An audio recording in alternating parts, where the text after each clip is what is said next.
Thank you. I'm gonna be biased and say that this is my favorite film of the year. And one of the reasons is it just seems to have so much.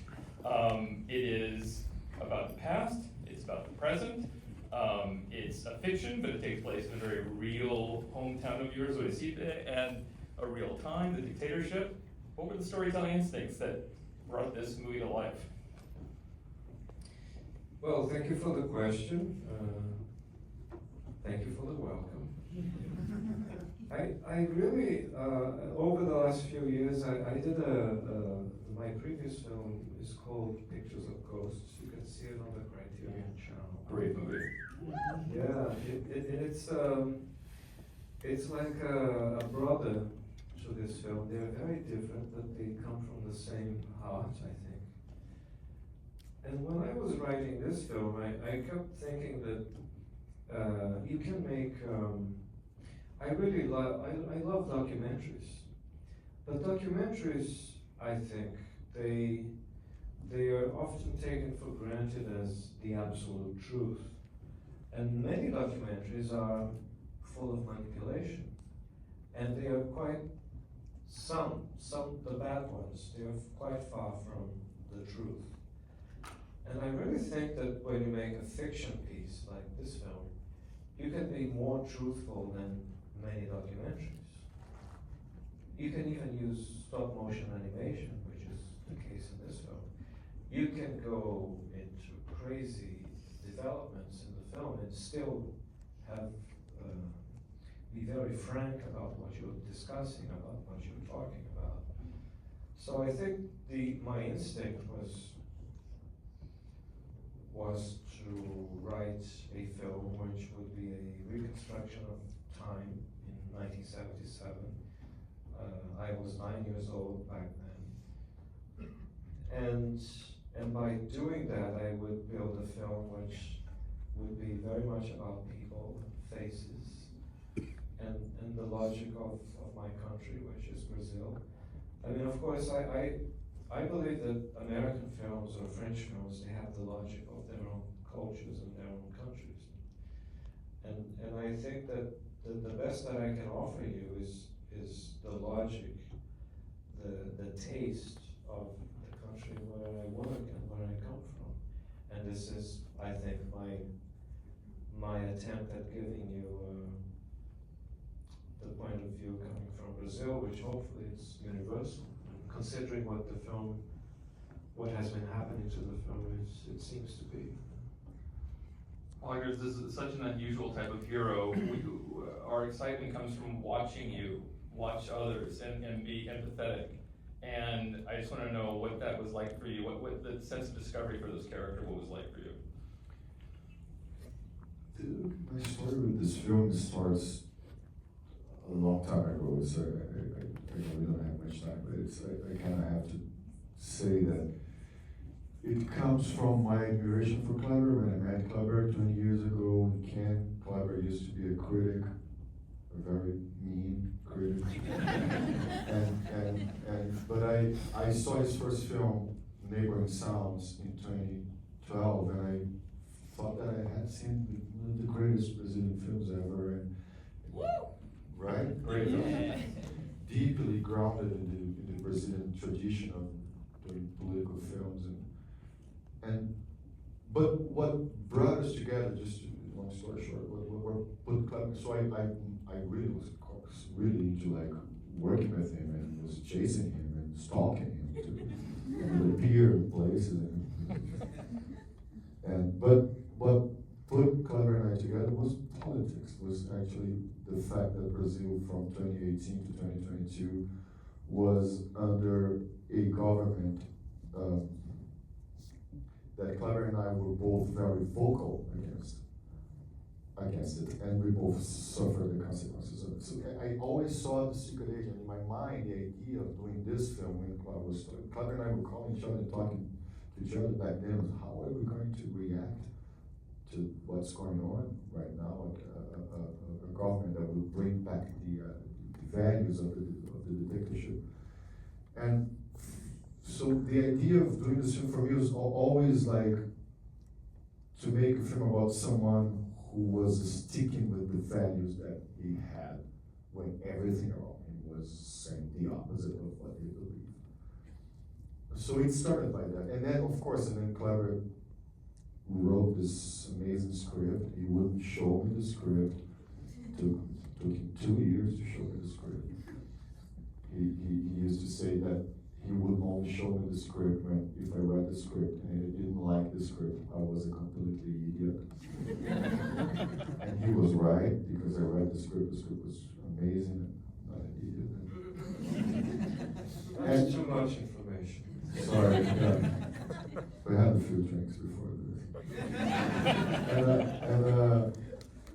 So yeah, so it was like that, but then the character was, everything was way better than I identified. I think this is a film deeply grounded in what of the feeling of what it is to be Brazilian, with the beauty of it, and also like the not so beautiful part of it. 2 characters, 3 time periods, is that catnip to both direct and act? Sorry, what? Like 3 time periods to convey in a movie and 2 characters to play essentially. Is that kind of a great thing to kind of dig into as a challenge? I think making any film is a challenge. Writing the script and getting, the casting together and finding the faces and then directing the film. But yeah, this film, it takes place in 77, but then it doesn't.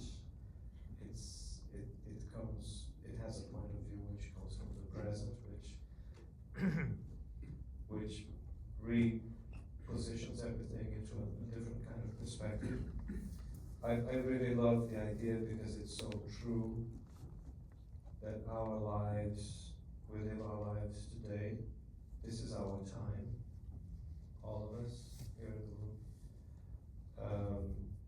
But at some point in 50 years, in 75 years, we will be memories somewhere. Maybe if this conversation here tonight, this Q&A, is recorded, I can see some cell phones there. If it, is kept in a cloud or in an archive, it will be seen from a different point of view. I think that's what I had in mind. I'm the son of a historian who worked for many years with tapes and, notes and documents, memos, letters, photographs, and I think this has always been very strong in my life, And then I became a journalist, and I did special projects in the newspaper, and I had to do research, and I got to find shocking information sometimes in the past in newspapers, and this is all very emotionally, I think, strong for me, which is, I think, is in the film.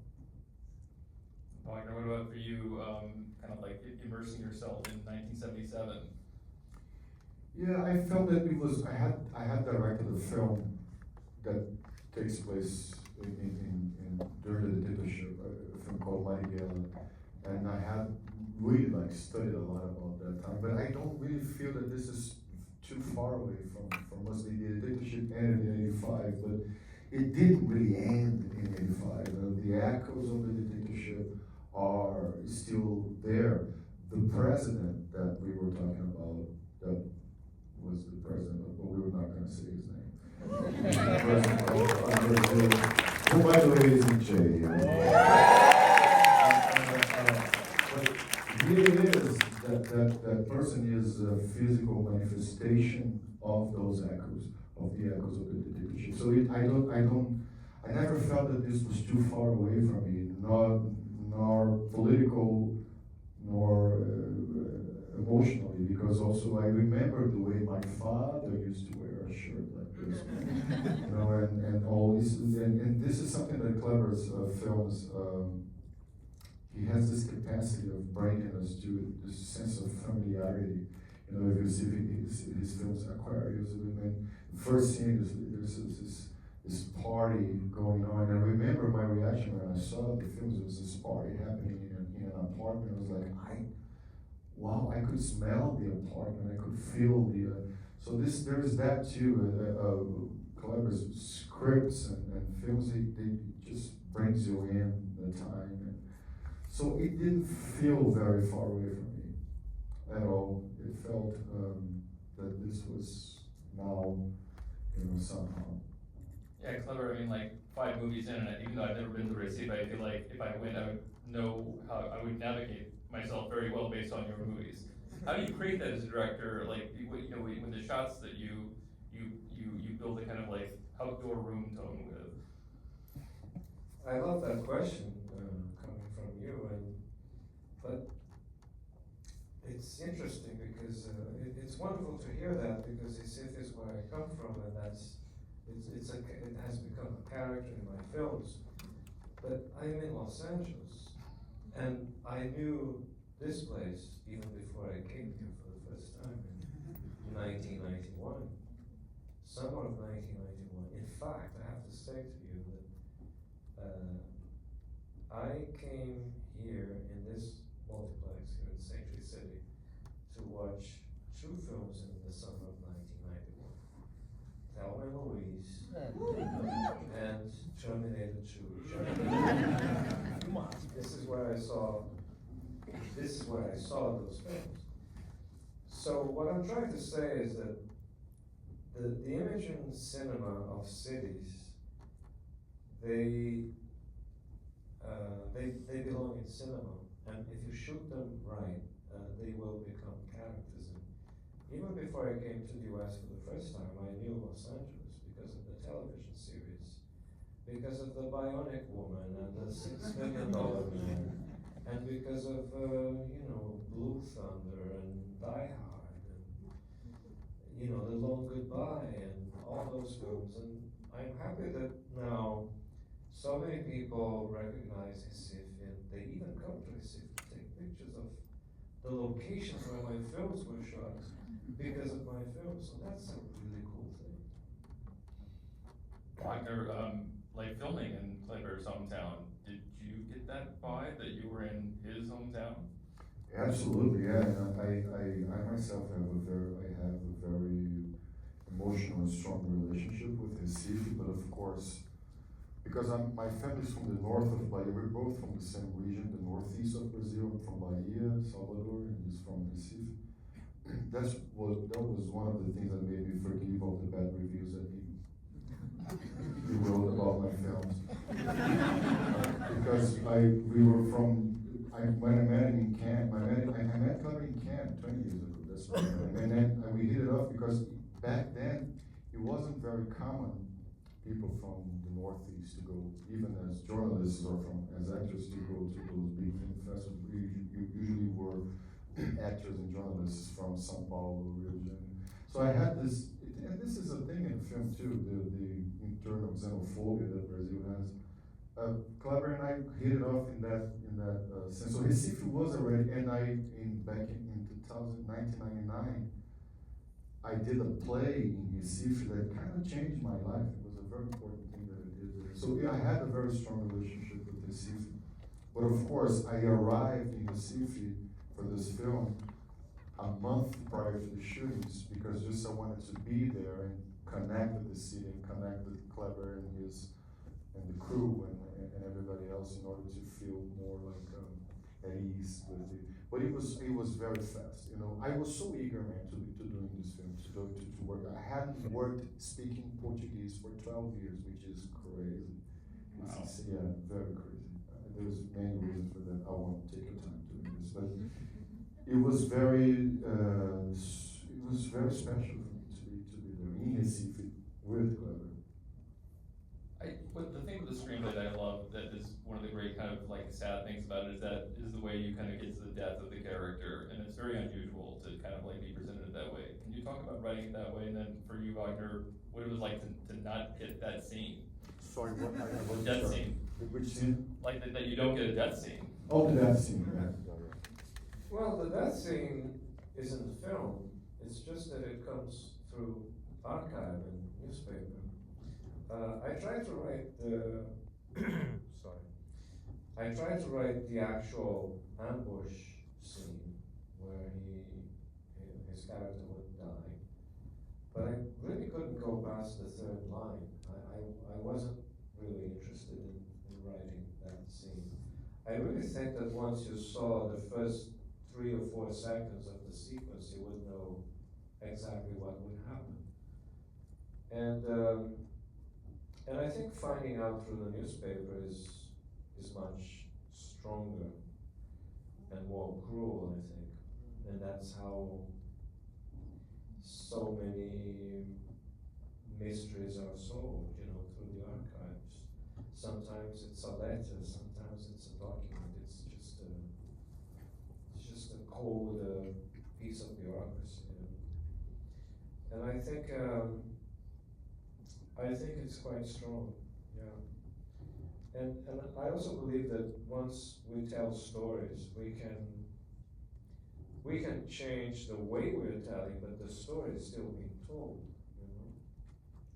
And yeah, so I really like that decision, and it reminds me of the kinds of photographs that used to be published in the press in the 70s, not only in Brazil but in so many countries. The pictures of death, they were more frank, more honest, and of course more humiliating for them. But they did not show so much respect for the victim.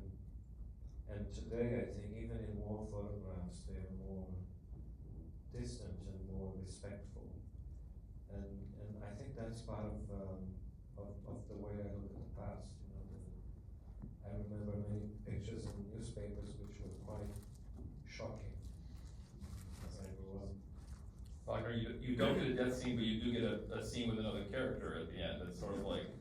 Yeah, I really like the way Kleber shows how Armando died in the film. I think it's completely in tune with the rest of the film, where he doesn't spoon feed anything like this. He's we don't know the 3 things that Dona Sebastiana said that she did.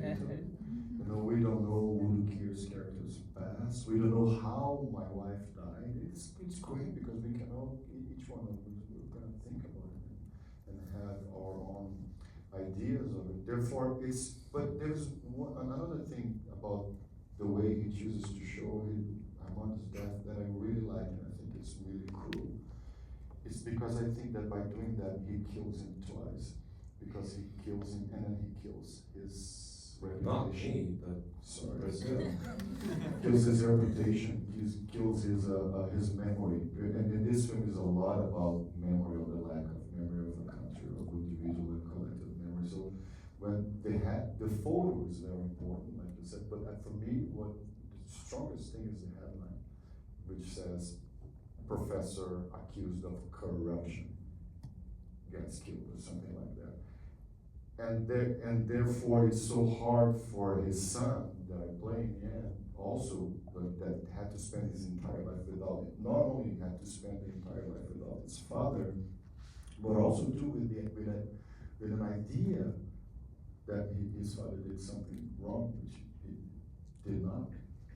But also, I have to say that I love one thing the thing that really moves me in this film, in the end of the film particularly, is the fact that the youngest character, one of the youngest characters of the film, who is the researcher, is a woman that's a young Brazilian that cares about memory. Because we are finally, Brazil, we had back in '79, we had this thing called the amnesty law that basically forgave all the torturers and killers and people that did all kind of despicable things with civilians in Brazil. So we have a problem with memory. Bolsonaro, I said, he would never be elected, he would never have become president of Brazil if it wasn't because of laws like that, that would erase from our minds what the things that happened. And I have to say that Brazil is right now finally getting even with that thing. When we send Bolsonaro to jail, when we send military people that attempted against democracy in Brazil to jail for the first time. So it feels to me a beautiful connection with reality. When Brazil is finally in this moment of like making its democracy strong and reinforcing the importance of memory, in this film, a young Brazilian cares about it. And what she offers to my character in that scene, what she puts on the table is memory. She gives it a piece of pen drive. She says, this is it, this is memory. Unfortunately, that guy can't deal with that, as many other Brazilians. But hopefully, the next generation will be able to deal with our past and with our memory in a healthier way. As a last question, I'd like to ask both of you, assuming that every time you do something, you make something, you learn something new about yourself as an artist, what would that be from making this movie? Whoever wants to go first. Well, that's a strong, deep question.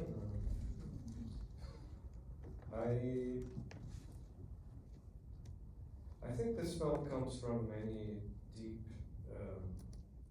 discoveries, and I don't make films as a way of psychoanalyzing myself, but I think it's part of the process. Even as I read yesterday's work, I might even try to understand why I wrote what I wrote. And I think there are many very personal points of view and parts of my personal experience as a person.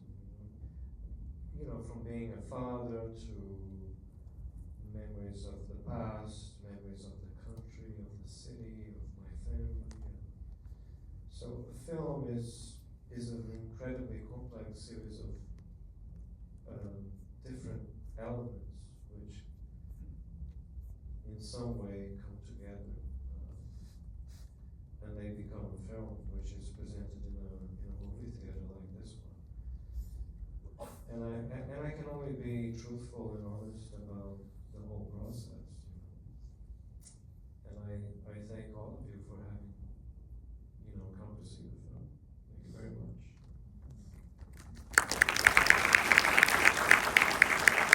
Well, I think it's, for me, there is, You want a little back here with the fact that I spent so much time away from working in Brazil was because there was Bolsonaro years, I was doing Narcos and the director of the film, and then there was so many reasons, but I feel that what makes me strong as an individual and as an artist is the deep connection that I have with my country and with my culture.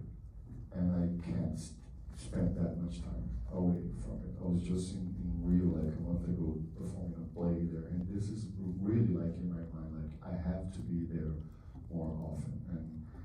And that gives me a sense of identity that's very important to me. Well, I want to thank you both. I think it's poetic justice that in November of 2025, as your movie is released, somebody else goes to jail. So,